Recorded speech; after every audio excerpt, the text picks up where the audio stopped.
Hey, what's up, everyone? It's Kevin Skipper with Vaping Convention Circuit. I usually do a wrap-up post on Facebook and share it around. Today I thought I would do a wrap-up video for the VCCMW event that just took place this past weekend in Tulsa, Oklahoma. So I'm going to go to my notes real quick just to make sure I don't forget anything. And if I do forget anyone, I apologize in advance. Everyone made the event special that was there. I really appreciate everyone turning out.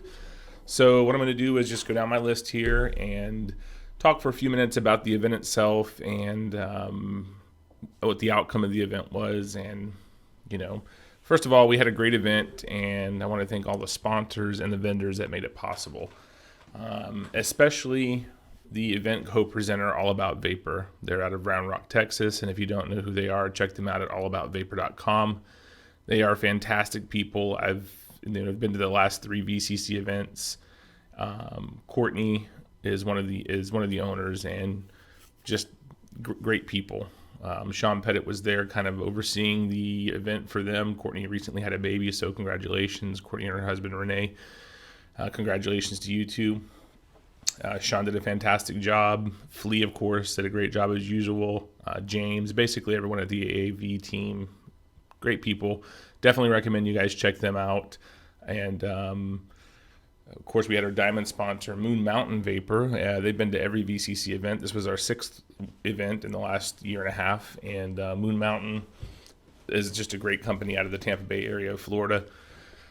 They support all the advocacy efforts. TD Bowen, one of the owners of Moon Mountain, is heavily involved in the advocacy stuff that we're doing here in Florida, and also with Vista. And one of the co-owners, Adam Bowen, he was at the event. It was his birthday actually on Saturday, so happy birthday, Adam, again. Great job. You guys always do a great job. So we really appreciate you guys being a part of the VCC events and for being a diamond sponsor in Tulsa.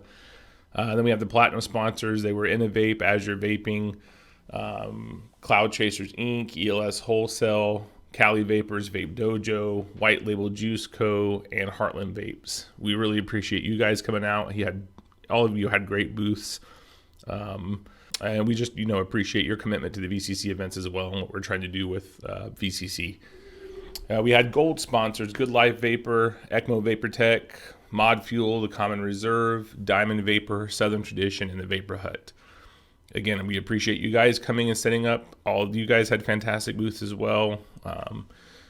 Really popular products and e-liquids that you guys have. We appreciate you coming out and sharing those with the people in the Midwest. And then we had silver sponsors, who we always have at the VCC events. The first one is the VapoVet Project, or Bottle Ready to Vape e-liquids. They get a gratis booth, of course, at every VCC event. They do a fantastic job trying to get our military and veterans off of combustible tobacco. So for that, we really appreciate you guys coming out. Simply Vapor, Vapor World, and Hobo Joe's E-Juice, all of you guys, fantastic booth setups, and we appreciate you being sponsors for the event. And all the vendors as well. Without the sponsors and vendors, the event just isn't going to happen. And that kind of brings me to the next group of people who I'd like to thank, and that would be the smokers and the vapors that actually came out and attended the event, patronized the businesses that were there, tried the different products, tried the e-liquids. Smokers, of course, were elated when we get smokers in the door and get people off of combustible tobacco. You're the reason why we plan the events, and I enjoyed meeting everyone that I had the chance to meet while I was walking around. Next up, we had the advocacy groups that attended. There was Oval, which is the Oklahoma Vapors Advocacy League. So we had, Oval, Sean and Brandon were there. We had the Vaping Militia, Joe and Robin, the American Vaping Association, Gregory Conley, CASA, Alex Clark was there, the legislative director. We had a representative from Texas, Safada there, Shell, and sponsor a smoker, of course, which was a relatively newly launched program to help get and keep smokers off of combustible tobacco. I think they had a really successful event. John Denver and JT from Vape Stars Network, fantastic job that those guys are doing right now. We really appreciate that. We had Aaron from A Billion Lives, which is a documentary film that will be out sometime early to mid next year. about the lies and corruption that go along with the tobacco industry and vaping and how they kind of mix up. I got to see they were just premiering this weekend a teaser video in Dublin, Ireland, and they let us Aaron let us have a look at it, and he had it at his booth, and lots of people stopped by, of course, and saw it, and I think it's just going to be a fantastic movie to shine a spotlight on the industry and what's going on at present, what's been going on over the last several years, and where we're headed in the future. I think it's just going to be a fantastic film, and it's going to be great for vaping. So if you haven't checked it out, Google A Billion Lives, and you'll be able to find it. It's going to be a great film. We really appreciate what those guys are doing out of Wisconsin. They've been all over the world gathering footage and stuff for the documentary, and right now I think it's kind of towards the tail end in production right now. So. And then we had, a number of vaping personalities. Phil Basardo, of course, from TasteYourJuice.com. Dimitri Agrafiotis, the Vaping Greek. We had the Plumes of Hazard guys, Sean, Brian, Mast, and Fubaka. I know I used 2 of their real names and 2 of their Plumes of Hazard names, but anyway. And then we had Ruby Roo, Matt and V from Suck My Mod, and JT, of course, he was there, as well as a sponsor of Smoker. He was... people know him from his Vape Stars network and stuff like that. So we really appreciate all of them guys coming out. Anytime that we can get people there that people recognize, and it helps draw in smokers and new vapors to the event, we obviously appreciate that. Plumes of Hazard recently came out with an e-liquid line, and they launched that exclusively at the VCC event in Tulsa this past weekend. So that was pretty cool. Great e-liquids. I tried all of them. Waiting for them to get some in 12 so I can vape them all day for a while, and then I'll let you know what I think, because when I tried them, I thought they were fantastic. They did a really good job. Spent several months developing the flavors, so they're being distributed by Gaslight Vapors, so make sure you Google them and check that out. Let's see. Of course, the VCC Crew. There are 3 of us that are working at VCC full time now. Up until the Pittsburgh event, I pretty much did everything alone, but it was getting to be too much, and it's obviously a lot of work to put one of these together. So to George, Alina, who are with me full time now helping out, thank you so much. I appreciate all your help for the event. Then Olga, Ron, Kim, Kate, and Alex. Outstanding job you guys always do with helping out at the events and making sure everything runs smoothly and that everyone's taken care of. So for that, I really appreciate you guys. And also taking time away from your full-time jobs and friends and family and stuff to be there. So thank you for that. Let's have a vape real quick.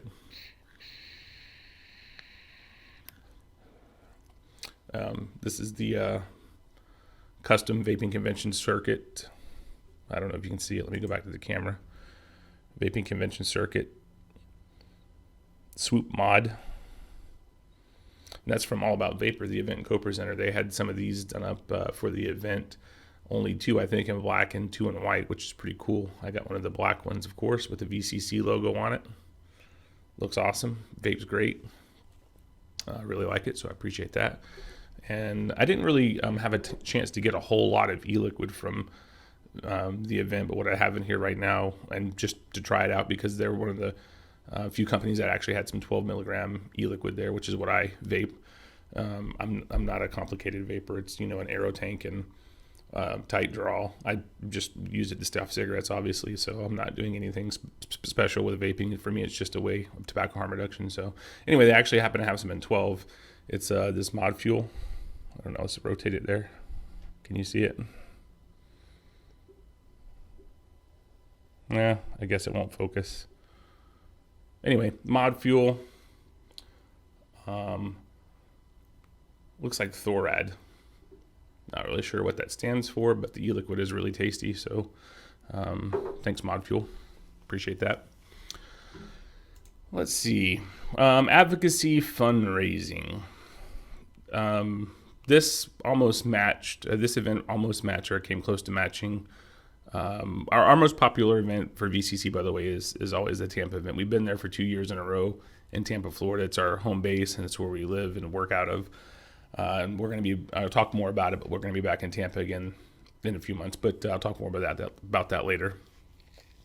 But in Tampa, we were launching a smoke-free association, the FSFA, and we had a lot of support for that. And I was expecting that we were going to do pretty well in Tulsa, but I had no idea how well we actually would do, and my mind is blown at how well we actually did with raising money for tobacco harm reduction in the Midwest. So DJ Miami, for 3 of our last 4 events, Phil Basardo has agreed to do a DJing fundraiser event, kind of the after party on Saturday night. At the door, we almost matched our total for the biggest total we've had yet, which was the first DJ Miami event. That was in Chattanooga, Tennessee last year in October. We had about $3,200 there, I believe, or $3,500. And this time our door fees totaled like $3,100, or right around $3,000.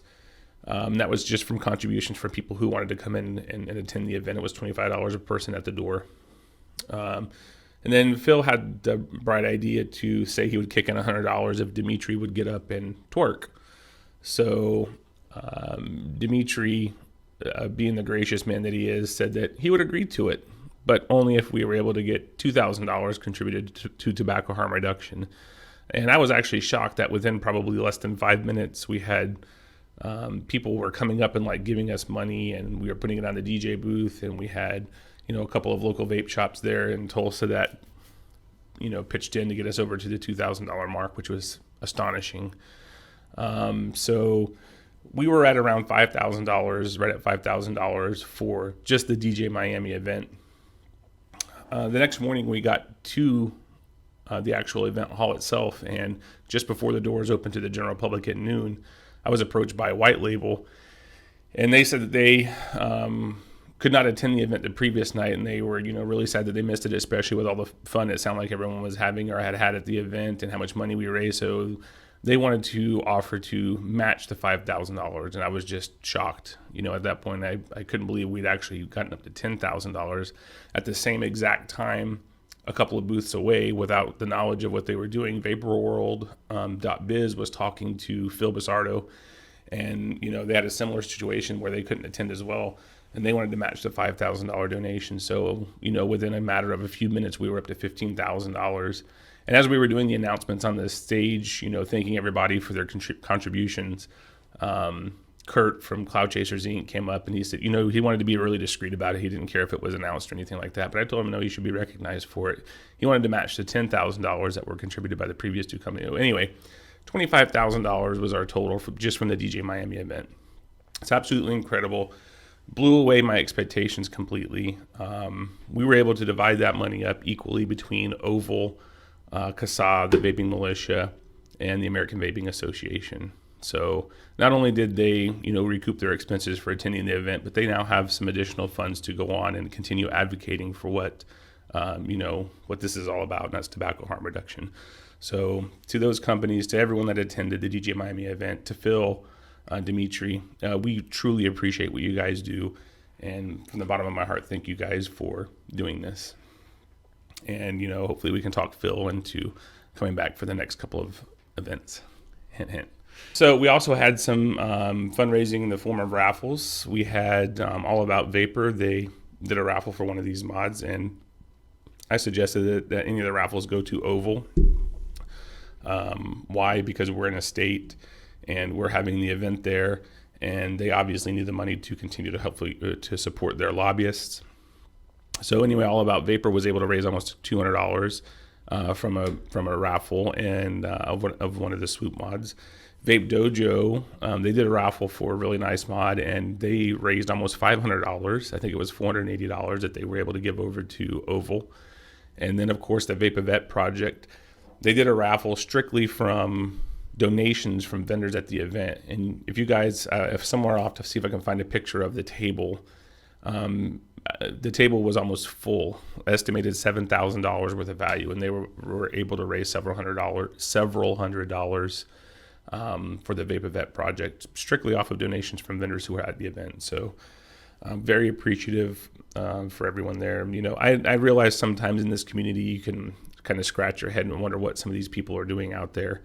And it does get frustrating. But at the end of the day, I think when you attend one of these events and when you really get to see this true spirit of this vaping community, you realize how giving and how great we actually are as a community. So It's not all negative. There's a lot of negative, but it's not all negative. There's a lot of positive, and I just, feel like it needs to be shared so you people can understand that we are working together.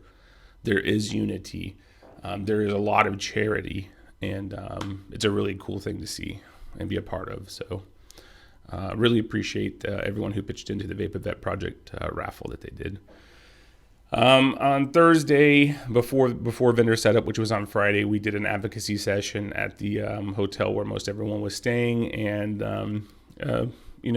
I would rather look at it not from the perspective of the room wasn't packed, but the room was, we had probably 30 or 40 people interested in listening to what the advocates that were there had to say. We heard a really good update from Shell Hamill. She had previously, like within a week or two, had been to a meeting with the ONBO IRA in Washington, D.C., and she kind of gave us some perspective on that. We answered a lot of questions, had a lot of good discourse between advocates and companies and advocates and companies, and it was fantastic. I mean, I thought it was great. Could it have been better attended? Sure, it could. Does it do any good to sit and bitch about the people that didn't show up? Not at all. So anyway, the ones who were there learned, and hopefully they take what they learned and they share it. And then on the stage at 5 o'clock on Saturday, day one of the event, we had a Back to Basics talk scheduled with Dimitri Agrafiotis, and he brought up Phil Bissardo with him, and they both together kind of hit on some topics. Greg Conley ended up coming up as well because he had a few things to say about HR 2058 and vapors getting involved in stuff as well. But the Back to the Basics was mainly just the idea that I had and asked Dimitri to present it was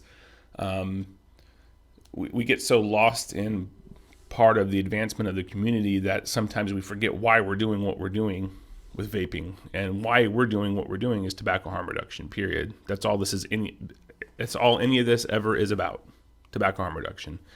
Getting people off of and staying off of combustible tobacco and cigarettes and living a smoke-free life, period. It's not about anything else.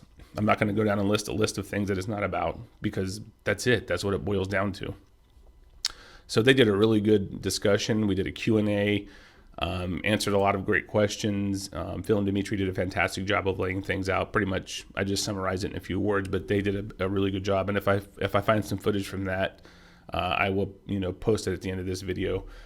Just kind of the most salient point that I think that Dimitri made. So I'll see if I can find that and post it up at the end of the video. I want to add to that, so we can close up here pretty soon, is how about the biggest advantage that we can have is getting smokers to quit. I urge all you shop owners, all you vapors, all the reviewers that are here, all the people that have been in this industry for 4 or 5 years, go back to the basics.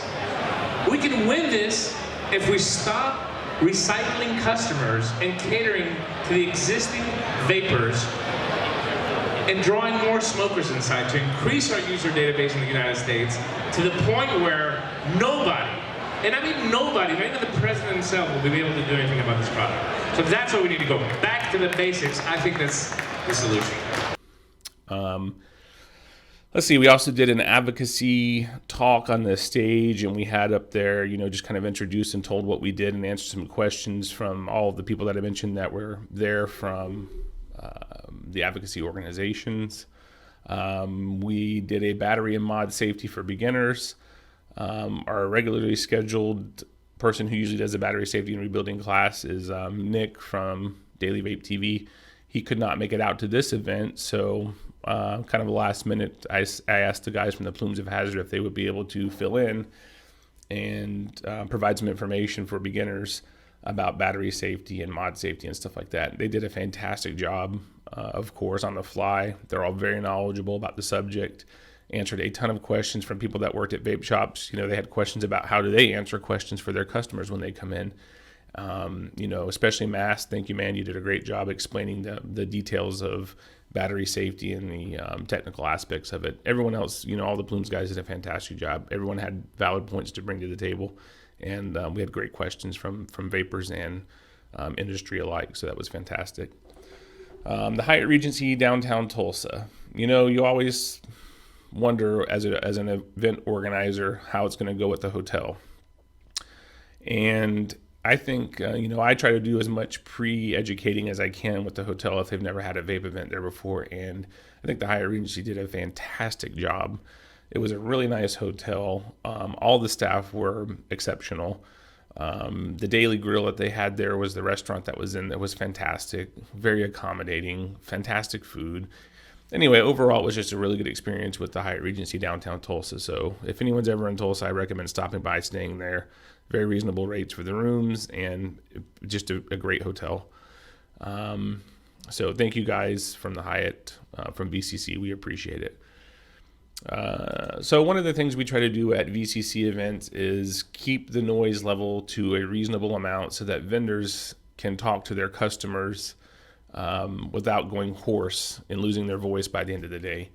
And that's sometimes a tough challenge to accomplish when you have so many different vendors in the room from all over different parts of the country. Everyone, of course, wants to play their music and have a nice, fun vibe, and we appreciate that.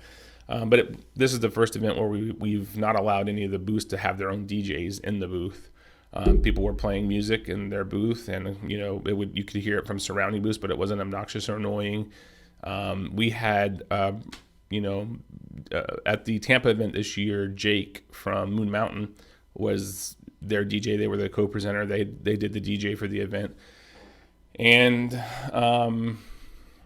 I asked him separately of Moon Mountain, if he'd be interested in traveling out for specifically for being the only DJ, the event DJ from VCC on the main stage. And he agreed to do that. And what a job he did. It was fantastic. I got compliments from vendors, from the public. The level of the music was at a reasonable level. The selection of the music and the way he mixed it was incredible. So, Jake, appreciate that. Thank you. Numbers. I see people ask, how many people attended? How many people attended? The numbers that I already covered are the numbers that I'm concerned about. So, how much money did we raise for tobacco harm reduction? 1. How many smokers did we convert at the event? Well, with sponsor a smoker there, I think we did a pretty decent job. How many vapors did we get to come in? It was a little bit lighter than Pittsburgh and a lot lighter than Tampa. For our first event in the Midwest, I thought it was pretty good. We probably had just shy of about 3,500 people over 2 days. Compared to Pittsburgh, which is a much larger area, we had about 5,000 over 2 days. In Tampa, but Tampa, again, is its own creature, really, because we've been there for 2 years in a row, and people know the Tampa event really well. We're going to be back for a third year in a row in March, and I'll talk about that in a second. And I expect it to be even larger. Tampa, we had 7,000 this year. And plus, we had a pretty large hall as well, so it would have taken probably 8,000 people to make that hall feel like it was full. But I don't really look at the numbers, again, from the aspect of, I would rather have 3,500 interested vapors that aren't there just looking for, stage giveaways, which, by the way, we didn't do any of at this event, and I didn't hear anyone at all complain about it. It was fantastic. We didn't have any throwing of anything. Nobody got hit with bottles. Nothing broke and landed on the floor with, glass shattered everywhere. So it was just a really good event, I thought. And the numbers part of it for me is my least, thing that I'm concerned about. I think all the vendors that I talked to were relatively happy with the turnout, and they were doing business amongst themselves, as well as some of the businesses that turned up from the Midwest. They got a lot of positive feedback from consumers. I heard nothing but good things about the products that were available and the e-liquids that were available and stuff. So numbers I'm concerned with, how did we do for tobacco harm reduction? We did great. How did we do for smokers and new vapors? We did great. So those are the numbers I'm concerned about, and I'm very, very happy with the turnout that we had. That leads me to what's next. So you've heard me allude to it a few times. VCCT 2014, VCCT 15. What's next? VCCT 16. We're coming back to Tampa, Florida. We will not be at the convention center a couple of months after we did the last event this year. They had some corporate policy or whatever to not allow vaping in the building any longer. Had nothing to do with the VCC events. I was told by the manager that I worked with that they were very pleased and we could use them for a reference anytime with the VCC events. It's just a policy that someone higher up came up with, and it was, she was very apologetic, but there's nothing she could do about it. So we have found another location, and it's going to be at the Florida State Fairgrounds. They have 2 expo halls there, and one of them is almost exactly the same dimensions as the one we were just at in Tulsa, around 58,000 square feet. So after a few days break, we're going to begin working on that. So if any vendors or industry is interested in attending the Tampa event, it'll be March 12th and 13th. Setup will be on Friday the 11th, and I'm not 100% fully committed to this yet, but I'm fairly confident that the way we're going to run this one is the whole day 1 for 6 hours will be B2B, and the whole day 2 for 6 or 7 hours will be open to the public, over the age of 18, of course, with no charge to anyone who wants to come in during the public hours. I think we typically have a really strong B2B session at the Tampa events. We have vendors coming from all over the world, honestly, and I think that it just makes sense to try to give them some additional time to have some one-on-one with the vendors and sponsors who have spent a lot of money to come to the event. So anyway, look for more information for that soon on vapingcc.com. Also check it out on our Facebook page. We'll be updating that information hopefully by the end of this week. We're just waiting on the contract back from the facility right now. We've signed it and sent it over, waiting for the signed copy back, and then we'll get rolling on that as soon as possible. So again, that's I don't know how long I've been going on here because I'm looking at my notes, but let's see. We're at 26 minutes or so, which I'll probably chop that down a little bit with some editing, but hope you guys, the ones that got to attend the event, hope you really appreciated it and had a great time. To the sponsors and vendors, one last time, thank you from the bottom of my heart. Without you guys, VCC can't go to new markets and expose vaping, which you can see here, evolution through education and exposure. That's what we're all about. We want to bring this to different markets and bring VCC to different areas of the country so we can normalize vaping and keep it a viable alternative to combustible tobacco. So without you guys, obviously that doesn't happen. So we appreciate it. Hope to see you all in Tampa in a few months. Keep an eye on the website for information on the Tampa event. And remember, you don't have to do everything, but you do have to do something. Get involved.